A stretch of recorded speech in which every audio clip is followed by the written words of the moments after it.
No, Suma ನನ್ನವಳು. ಅವಳು ನನ್ನ ಬಿಟ್ಟು ಬೇರೆ ಯಾರನ್ನು ಗಂಡ ಅಂತ ಒಪ್ಕೊಳ್ಳಲ್ಲ. ಸಚಿನ್, ಬಾಬಾ, ಸ್ಟಾಪ್ ಇಟ್.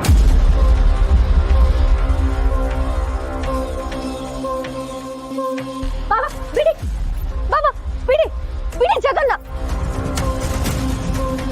ಏನಾಗಿದೆ ನಿಮ್ಗೆಲ್ಲ?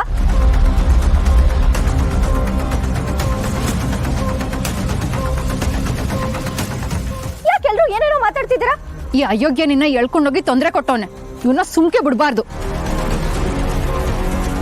ಸಹನ ಅಕ್ಕ ನಮ್ಗೆಲ್ಲ ವಿಷಯನೂ ಹೇಳಿದಾರೆ ಸುಮಾ. ನಿಮ್ ಭಾವ ಇವನ್ಗೆ ಬುದ್ಧಿ ಕಲಿಸ್ಬೇಕು. ನೀನ್ ಸುಮ್ಮನೆ ಇರು.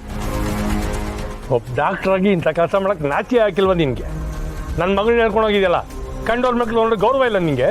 ಜಗನ್ ನನ್ನ ಹೇಳ್ಕೊಂಡು ಹೋಗಿಲ್ಲ, ನಾನಾಗೆ ಜಗನ್ ಜೊತೆ ಹೋಗಿದ್ದು.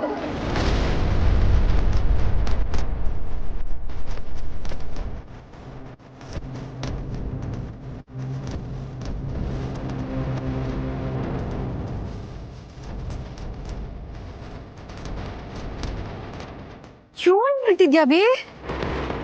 ಜಗನ್ ನನಗ್ ತಾಳಿ ಕಟ್ಲಿಲ್ಲ. ನೀವ್ ಅನ್ಕೊಂಡಿರೋ ತರ ನಮ್ಮಿಬ್ರು ಮಧ್ಯೆ ಏನೂ ಆಗಿಲ್ಲ. ಇದೇನಿದು? ಏನೂ ಆಗಿಲ್ಲ ಅಂತಿದ್ದಾಳೆ. ಜಗನ್ ಕರ್ಕೊಂಡೋಗಿ ಇನ್ನೇನ್ ಮಾಡ್ದ? ಜಗನ್ ಈಗ ನಿಜವಾಗ್ಲೂ ಬದಲಾಗಿದಾರಕ್ಕ. ಅವ್ರು ಮಾಡಿದ ತಪ್ಪು ಅವ್ರಿಗೆ ಅರಿವಾಗಿದೆ. ಅವ್ವ ಹೇಳೋದ್ ನಿಜ, ಮನುಷ್ಯ ತಪ್ಪು ಮಾಡೋದು ಸಹಜ. ಆದ್ರೆ ನಮ್ಗೆ ಒಳ್ಳೆತನಾನೆ ಅವ್ರು ತಪ್ಪು ತಿದ್ಕೊಳ್ಳೋದಕ್ಕೆ ಒಂದು ಅವಕಾಶ ಕೊಡುತ್ತೆ. ಅವ್ರು ತಪ್ಪು ಮಾಡಿರೋದನ್ನ ನಾವ್ ಯಾರಿಗೂ ಹೇಳ್ದೆ ಇರೋದಕ್ಕೆ ಅವ್ವ ಹೇಳ್ದಂಗೆ ಪ್ರಾಯಶ್ಚಿತ್ತನೇ ಜಗನ್ಗೆ ಅವ್ರು ತಪ್ಪು ತಿದ್ಕೊಳ್ಳೋ ಹಂಗೆ ಮಾಡಿದೆ.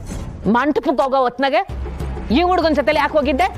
ಅವ್ವ, ಇವತ್ತು ನಾನು ಸಚಿನ್ ಮದ್ವೆ ಆಗೋದಕ್ಕೆ ಗೌರಮ್ಮ ಅವ್ರೂ ಒಂಥರ ಕಾರಣನೇ. ಅದಕ್ಕೆ ಅವ್ರಿಗೆ ಕೃತಜ್ಞತೆ ತಿಳಿಸಿ ಅವ್ರ ಆಶೀರ್ವಾದ ತಗೊಂಬರಕ್ ಹೋಗಿದ್ದೆ.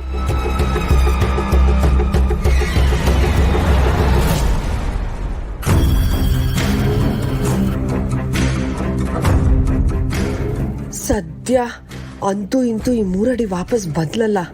ನಾನು ಅನ್ಕಂಡಂಗೆ ಮದ್ವೆ ಮಂಟಪದಾಗೆ ಇವ್ರ ಮದ್ವೆ ಮುರಿದೋಗ್ಬೇಕು. ಜಗನ್ನ ನಾನೇ ಬಲವಂತ ಮಾಡಿ ಅವ್ರ ತಾಯಿನ ನೋಡಕ್ ಕರ್ಕೊಂಡು ಹೋಗಿದ್ದೆ. ಪಾಪ ಇದ್ರಲ್ಲಿ ಜಗನ್ ಯಾವ ತಪ್ಪು ಇಲ್ಲ.